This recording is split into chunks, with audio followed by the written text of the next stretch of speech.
नमस्कार, मी पंकज साताळकर. दैनिक विधान मित्रच्या चॅनलमध्ये आपल्या सगळ्यांचं स्वागत आहे. माझ्यासोबत माझे सहकारी दैनिक विधान मित्रचे संस्थापक संपादक ॲडव्होकेट श्री आयविट्स लोबो आपल्यासोबत आहेत आणि आपण आज मुरबाड विधानसभा क्षेत्राचे आमदार किसन कथोरे साहेब यांच्या राशी आणि राशीफल याविषयी विस्तृत जाणून घेणार आहोत. आपण सध्या आलेलो आहोत नेरळ येथील महादेव हॉटेल येथे आणि नेरळचे रहिवासी श्री पार्थेश नामजोशी, ज्योतिषशास्त्रात ज्यांचं संपूर्ण ज्ञान आहे असे ज्योतिषशास्त्रातले ज्ञानी व्यक्तिमत्व आपल्यासोबत आहेत आणि ते आमदार किसन कथोरे यांच्या जीवनाचा संपूर्ण उलगडा आपल्याला या माध्यमातून आपल्या समोर ठेवणार आहेत आणि त्यांचा या क्षेत्रातला अनुभवही दांडगा आहे. गेले 15 वर्षांहून अधिक काळ ते ज्योतिषशास्त्र विषयात पारंगत त्यांनी मिळवलेला आहे आणि आपण आमदार किसन कथोरे यांच्या एकूण जीवन प्रवासाविषयी जे नागरिकांच्या मनात प्रश्न आहेत त्याची आपण उकल करण्याचा आज प्रयत्न करणार आहोत. मी आणि माझे सहकारी श्री आयविट्स लोबो हे आम्ही त्यांच्यासाठी काही प्रश्नावली आम्ही एक तयार केलेली आहे जी नागरिकांच्या मनात आहेत आणि त्यांना काय अधिक माहिती देता येईल या माध्यमातून आपण हे संपूर्ण कथोरे साहेबांचं जीवन प्रवास उलगडणार आहोत. मी पार्थेश नामजोशी यांची ओळख तर करून दिलेली आहे, मात्र त्यांचा अनुभव एक वेगळा आहे. तर त्यांनी स्वतःच सुद्धा एक व्यक्तिमत्व तयार केलेलं आहे या क्षेत्रात. तर त्यांचा जीवन प्रवास कसा होता त्याविषयी आपण पहिले त्यांच्याकडनं माहिती घेऊया. नमस्कार, माझे नाव पार्थेश देवेंद्र नामजोशी आहे. मी 10वी पर्यंतचे शालेय शिक्षण हे कल्याणमध्ये सुभेदारवाडा शाळेतून केलेले आहे. त्यानंतर 12वी पर्यंतचे विज्ञान क्षेत्रातील सायन्स क्षेत्रातील शिक्षण हे अभिनव ज्ञान मंदिर कर्जत येथे केले आहे आणि इंजिनिअरिंग मुंबई विद्यापीठातनं कर्जत येथून केलेलं आहे. माझं इंजिनिअरिंग इलेक्ट्रिकल या स्ट्रीम मधून झालं आहे. 2007 साली मी इलेक्ट्रिकल इंजिनिअरिंगला ऍडमिशन घेतली आणि 11-12 मध्ये मी पासआउट झालेलो आहे आणि 11-12 नंतर 4 वर्ष 2015 पर्यंत मी नोकरी केलेली आहे एलिव्हेटर या क्षेत्रामध्ये, एलिव्हेटर इंडस्ट्रीमध्ये. आणि 15 सालानंतर मी माझ्या आवडता विषय ज्योतिष याला पूर्णपणे वेळ देऊन त्याच्यामध्येच करिअर करण्याचा निर्णय घेतला, कारण ते माझं आवडतं क्षेत्र आहे.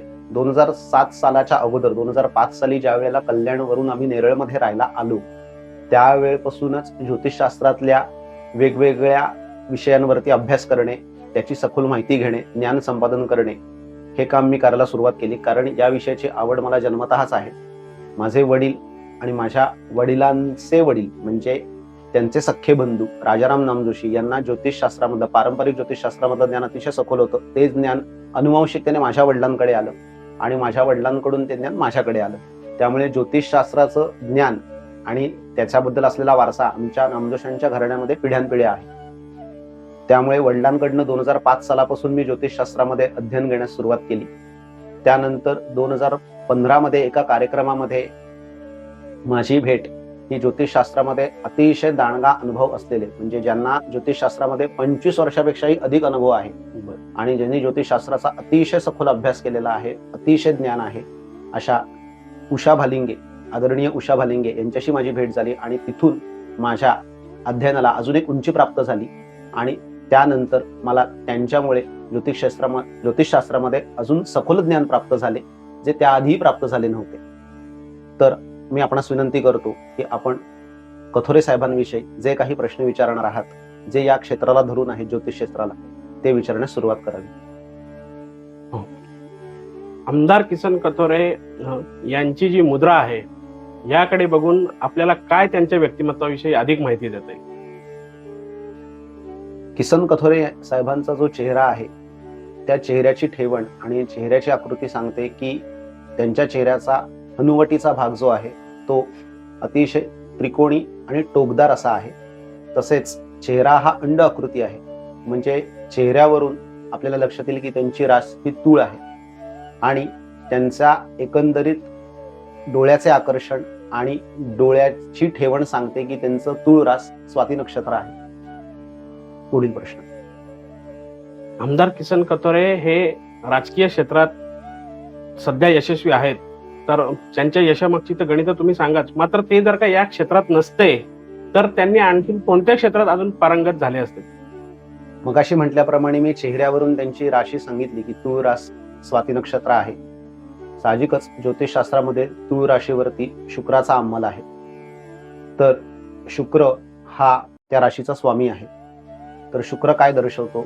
नृत्य दर्शवतो, कला दर्शवतो.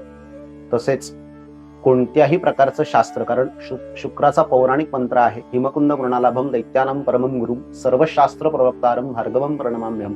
म्हणजे सगळ्या प्रकारच्या विद्या आणि सगळ्या प्रकारची शास्त्र ही शुक्राच्या अत्यारीत म्हणजे शुक्राच्या अधिपत्याखाली येतात.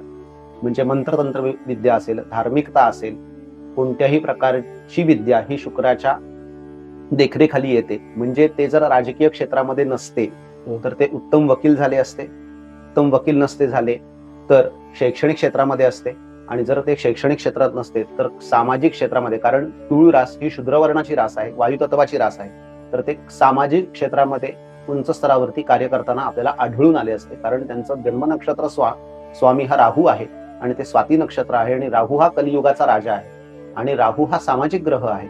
तर ते समाजामध्ये काम करताना आढळून आले असते, जे सामाजिक क्षेत्र असतं. जर ते राजकीय क्षेत्रात नसते तर ते नक्कीच सामाजिक क्षेत्रात आपल्याला दिसले असते.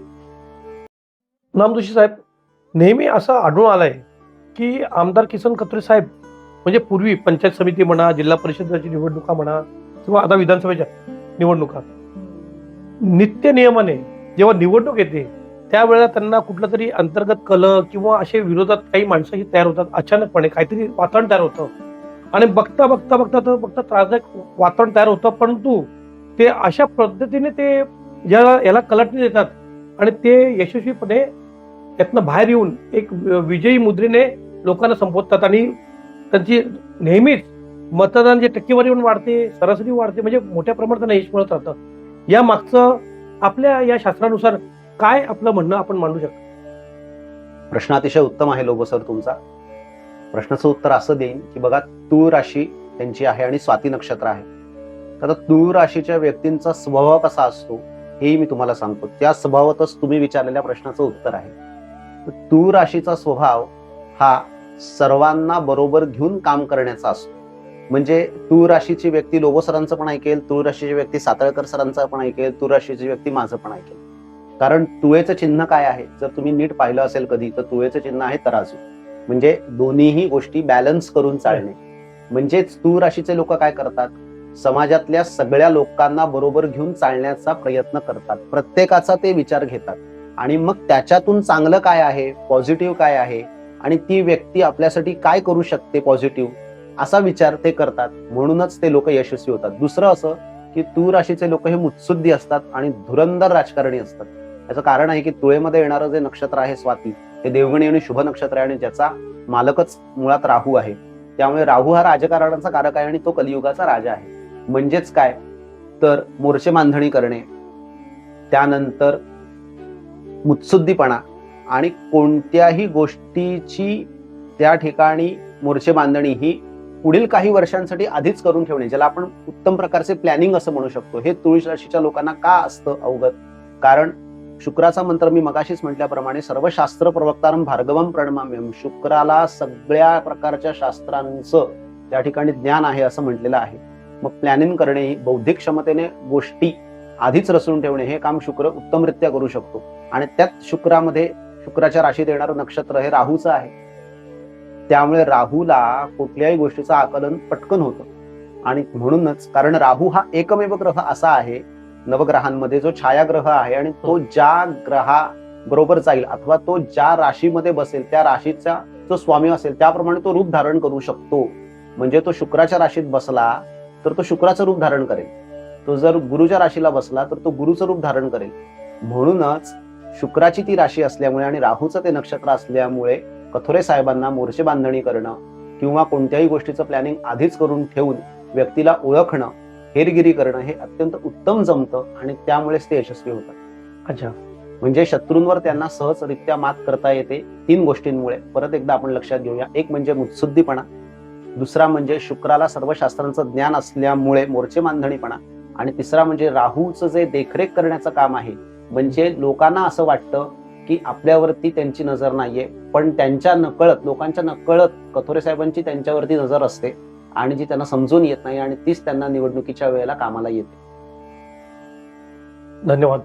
परंतु अजून एक प्रश्न असा विचारायचा आहे की आता पाचव्यांदा ते निवडणूक 1 वर्षानंतर लढणार आहेत. पाचव्यांदा ते निवडून येण्याच्या पद्धतीने निवडणूक लढणार आहेत, कारण आता 4 टर्म त्यांचे जवळजवळ पूर्ण होत आले आहेत. तर आता पाचव्यांदा जे आहे परिस्थिती आणि त्यानंतर काही असे मोठी पदं किंवा काय अशा काही काय स्थिती असेल यापुढे, ह्याच्याबद्दल आम्हाला उत्सुकता आहे की काय काय स्थिती असणार आहे एकूण.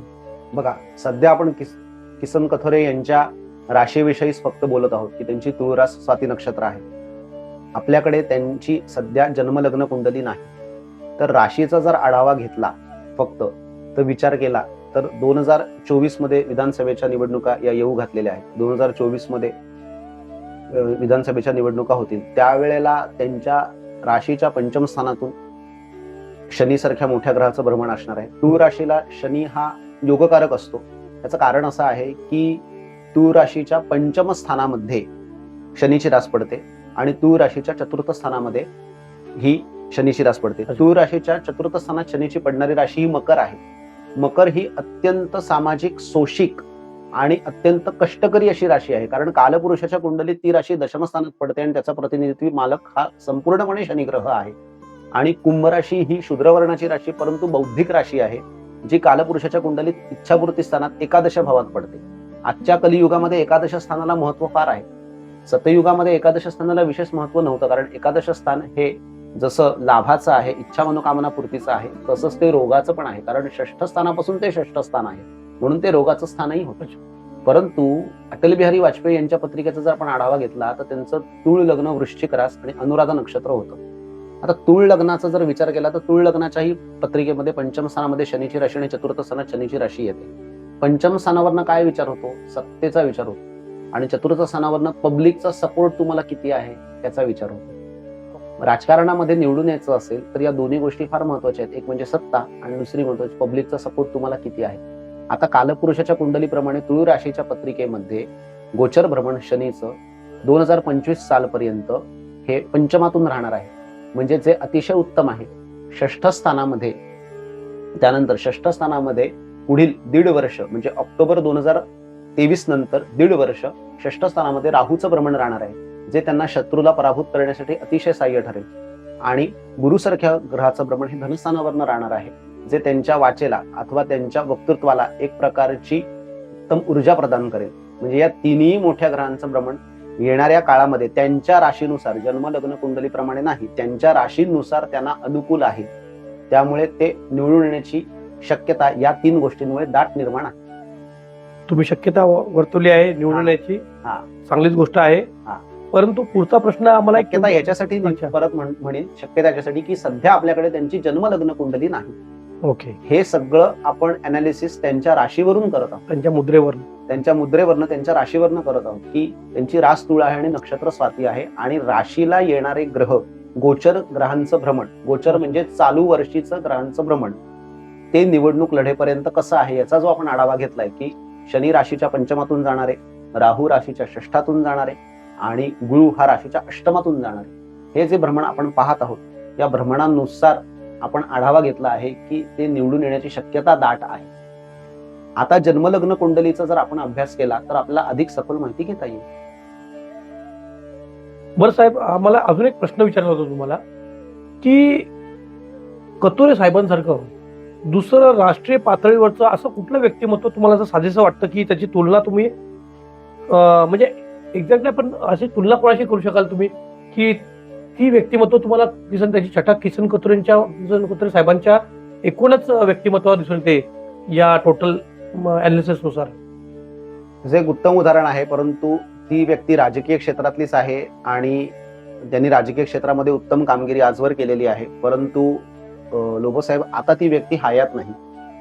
ती एकेकाळी राज्याची मुख्यमंत्री सुद्धा राहिलेली आहे आणि त्या म्हणजे आहेत तामिळनाडूच्या मुख्यमंत्री जयललिता. त्यांनी घेतलेले त्यांच्या राज्यामधले ऐतिहासिक धार्मिक निर्णय आणि कथोरे साहेब जे काम करत आहेत मुरबाड आणि आपल्या म्हणजे कल्याण, अंबरनाथ या एकंदरीत तालुक्यांमध्ये धार्मिक गोष्टींना जास्तीत जास्त प्राधान्य देणे आणि त्या म्हणजे धार्मिक स्थळांना, तीर्थक्षेत्राची त्या ठिकाणी महती आणि तीर्थक्षेत्राची त्या ठिकाणी लेवल करून देणे, हे काम जे किसन कथोरे साहेब करत आहेत, याचा उत्तम आपण संदर्भ त्या गोष्टीमध्ये, जयललिता यांच्या गोष्टीमध्ये घेऊ शकतो की जयललिता यांनी त्यांच्या राज्यामध्ये, त्यांच्या कारकिर्दीमध्ये त्या काळामध्ये कशी मंदिरांची पुनर्बांधणी केली, रचना केली आणि मंदिरांना जास्तीत जास्त महत्त्वता प्राप्त करून दिलं. त्याप्रमाणे किसन कथोरे साहेब करत, जसं ते कोंडेश्वरसाठी काम करत आहेत, अंबरनाथच्या शिवमंदिरासाठी त्यांनी काम केलेलं आहे, करत आहेत, त्याचप्रमाणे त्यांनी केलेलं आहे. म्हणजे त्यांची जी किसन कथोरे साहेबांची जी धार्मिक बाजू आहे ती जयललिता यांच्या धार्मिक बाजूशी मिळती जुळती आहे. आमदार किसन कथोरे यांच्या एकूण जीवन प्रवासाविषयी आपल्याला ज्योतिषशास्त्रातलं ज्ञानी व्यक्तिमत्व असलेल्या पार्थेश नामजोशी यांनी विविध पैलू आपल्याला उलगडून दाखवलेले आहेत. आणि हे पैलू उलगडत असताना त्यांनी अगदी सर्वसामान्यांना सहज सोप्या भाषेत समजेल आणि त्याचं आकलन होईल अशा पद्धतीने त्यांनी अगदी छान पद्धतीने समजून दाखवलेले आहेत. तर मी पार्थेश नामजोशी यांचे दैनिक विधान मित्रतर्फे अगदी आभार मानतो. आपण वेळात वेळ काढून आम्हाला ही मुलाखत दिली आणि आपण ही धन्यवाद. एवढ्या चांगल्या पद्धतीने आम्हाला सगळ्यांना समजून सांगितलं त्याबद्दल आम्ही आपले आभार मानतो. धन्यवाद.